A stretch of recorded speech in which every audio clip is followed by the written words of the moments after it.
Что нужно делать, если в помещении вспыхнул пожар? Как вести себя в этой ситуации? Небольшой опрос учащихся перед открытым уроком сотрудников МЧС приятно удивил.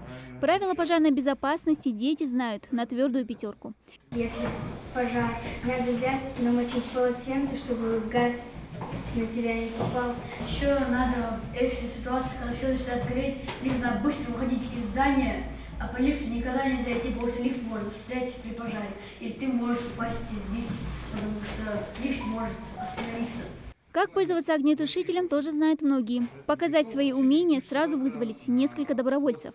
Ну, вытащить кольцо одно и вот так зажать. Ага. А так шланга фудидис. Вот как Хажу. Цуёгш мехти, цуёгш мехти, да ты охи. Солисты да цуодиш. Нах боли, на хайстр бяхи. Хапу бяхна, на халакетке. А то есть. Больше всех отличился Расул Алиханов. В свои 11 мальчик уже решил стать пожарным. И правила поведения при ЧС давно усвоил. В первую очередь, отмечает он, при эвакуации нужно вывести людей, а затем потушить пожар. Нельзя никогда паниковать, а то можно там куда-то заблудиться, и все, тебя закроет, и может ты сгоришь. Если надо пользоваться огнетушителем. Надо взять огнетушитель, снять с него кольцо и направить шлангом где источник пожара.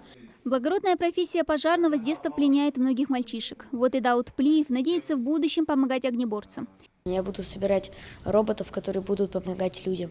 Первый мой робот будет помогать пожарным. Он будет огнестойким, и он будет тушить пожар за место пожарных, чтобы их жизни не поддавались риску.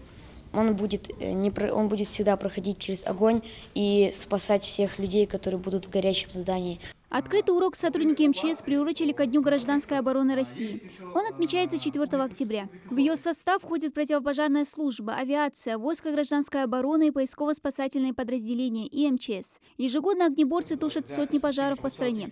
Также проводят немало вот таких внеклассных занятий. Если кто-нибудь отсутствует, вы докладываете учителю. Вот такого ученика нет у нас. А учитель своим ходом дальше уже докладывает директору. Нередко возгорания случаются из-за детской шалости. Правда, в нашем регионе это происходит нечасто, отмечают МЧСники. Тем не менее, детям необходимо знать на зубок эти правила. А потому открытые уроки ведомство проводит со школьниками ежеквартально.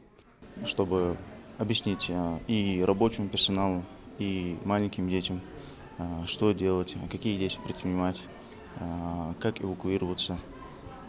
Ну и все, что необходимо делать при пожаре. У меня сложилось очень хорошее положительное впечатление, так как я даже не ожидал, что у нас школьники, особенно 5 класса, у них есть какие-то знания о пожарной безопасности.